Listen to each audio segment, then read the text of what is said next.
Eagles. I've got an artist that I'm excited to tell you about. He's actually the artist that I had planned to teach you guys about before the stay-home order. So I'm excited to have the opportunity to do that now. So he was born in 1840 and died in 1926, and his name is Claude Monet. He is actually the founder, or what they call the godfather of Impressionism. And the way that they got that name was because of one of the paintings that he painted called Impression Sunrise. So I'm going to show you that right now so you have an idea.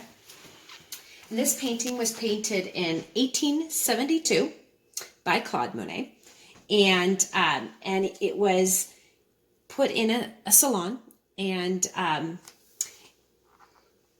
the critics actually took that word impression and used it to almost mock his work, saying that it was too rough and not fine-tuned, and it was meant to be a negative term, but Claude and his friends took that term and decided to name themselves the Impressionists. So like I said, Monet was an Impressionist painter. What I didn't say was that he's a French Impressionist painter, and that's important. So what him and his friends decided to do, because they dubbed themselves the Impressionists, is they were trying to do anything but what past painters had done. They were working away from the norm at the time, and so what they did was they took their easels outside and painted outdoors, and they call that en plein air, and it's called en plein air painting, and it's painting outdoors. And what they were trying to do was capture the effect of that light had on the subject. And Monet took that almost to the extreme. He had easels set up for different times of the day, trying to capture how the sun affected the subject in the morning, midday, in the afternoon. He even did it in different seasons. And so often you'll see different series. He did a whole series on haystacks, a whole series on poplar trees, on cathedral ruin, and a few others.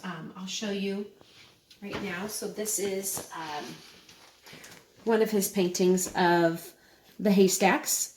And oftentimes you'll see examples of this done with snow, so you know that he was doing it throughout the different seasons of the year.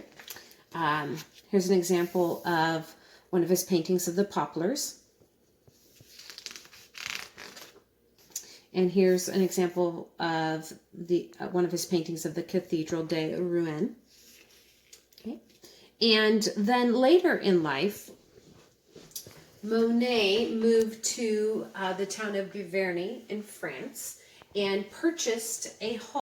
So at his new home in Giverny, France, he planted gardens and dug out ponds and planted lilies, and just really enjoyed himself. He actually even designed a bridge that went over his pond. It's called the Japanese Bridge.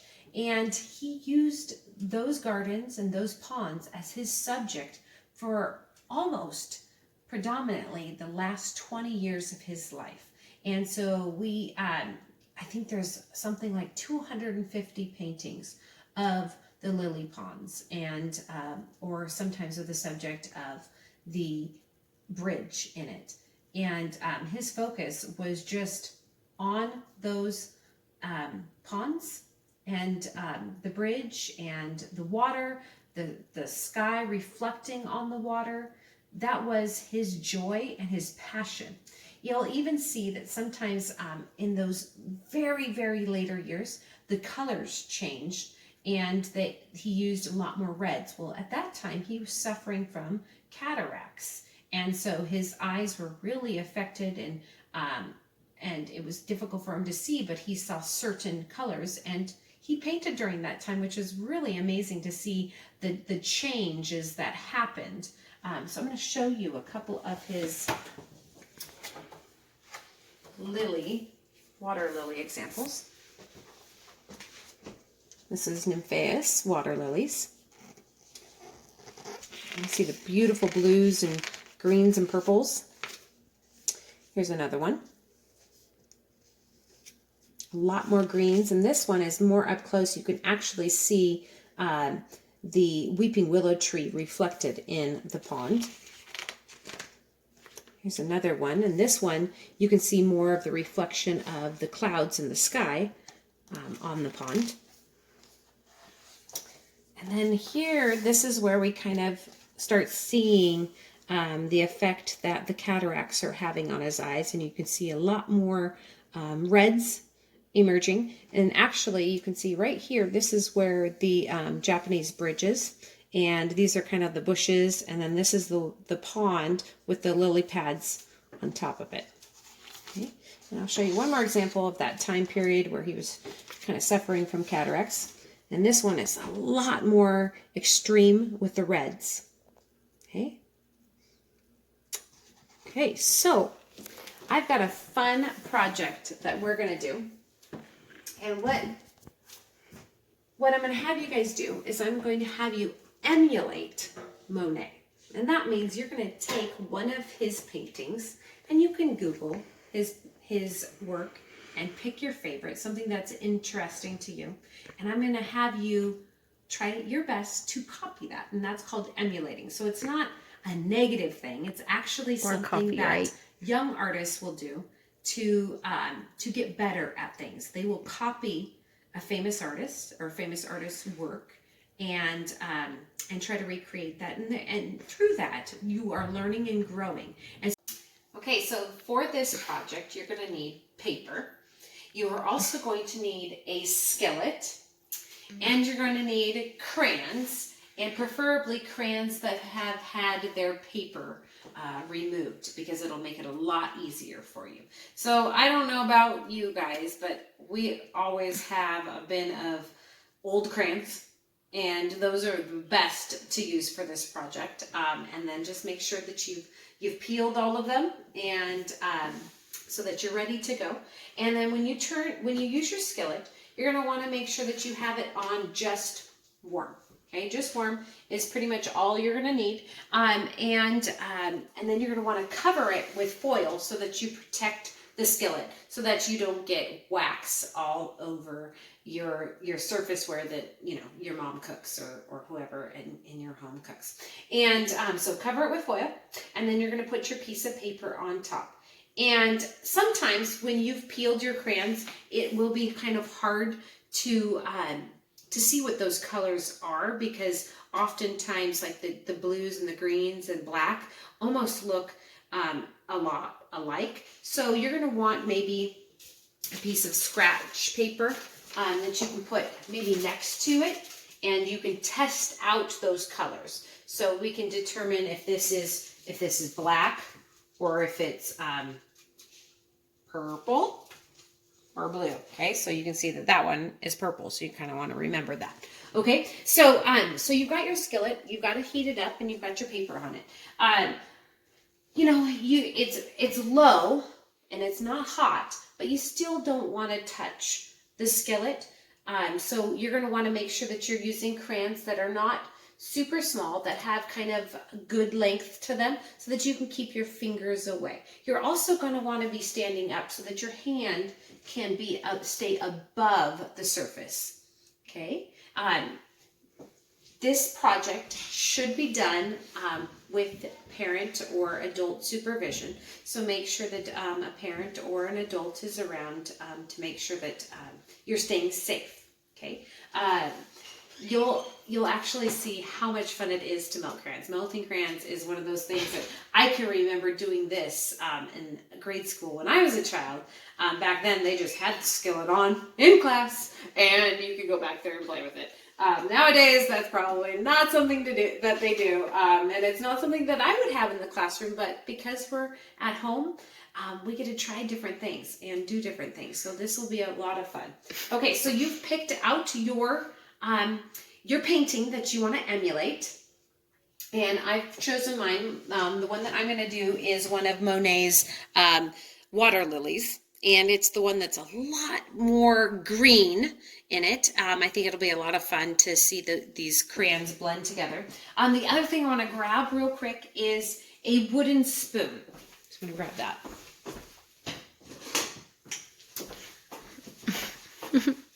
And what this can do is it can act like another hand for you. So you can, hold your paper down still and then color with your right or left hand, depending on which hand you color with. Okay, so I'm just going to begin. Let's see what colors. I'm going to begin, and I'm going to turn mine this direction, and I'm just going to start adding some greens in there.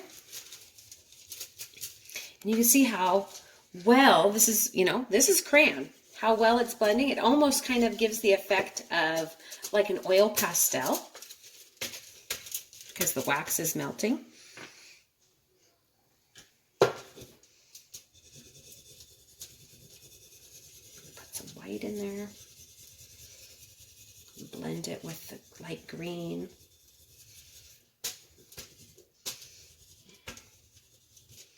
And this project is going to require lots and lots of layers. Okay, you're going to have lots of layers of color, lots of building up.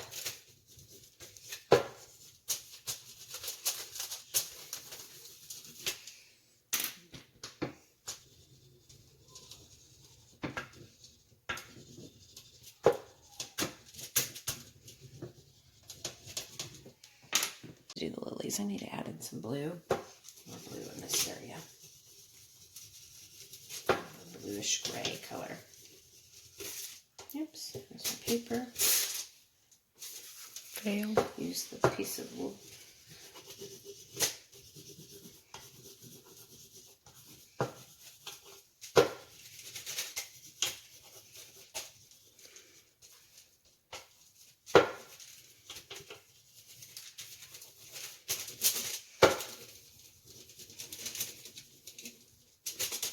I'm just trying to mimic Monet's work and do the best you can. Obviously, it's going to be unique. It's going to be you. There's going to be you coming through this because you are the one creating it.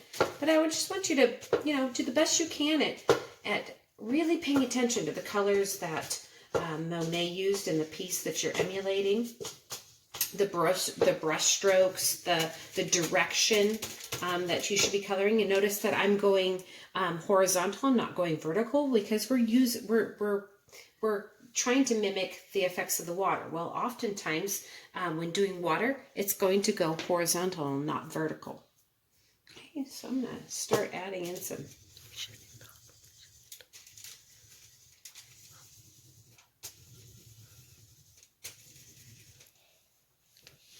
Okay, so I've got the finished product right here.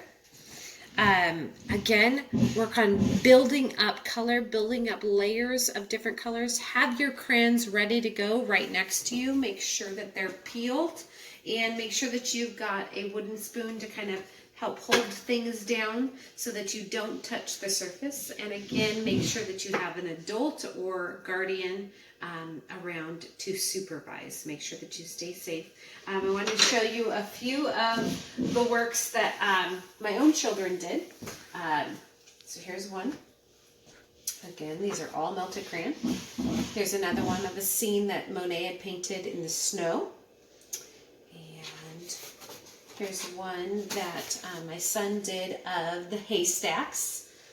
And then here is my first example that I had done of one of Monet's water lilies, the nymphaeus one.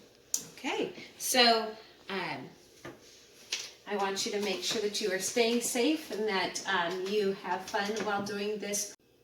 So please make sure you take a picture of your work and send it to me at jcarey@eagles.edu.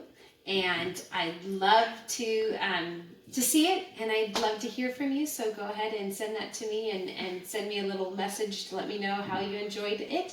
Again, stay safe and enjoy this project. See you guys later. Bye.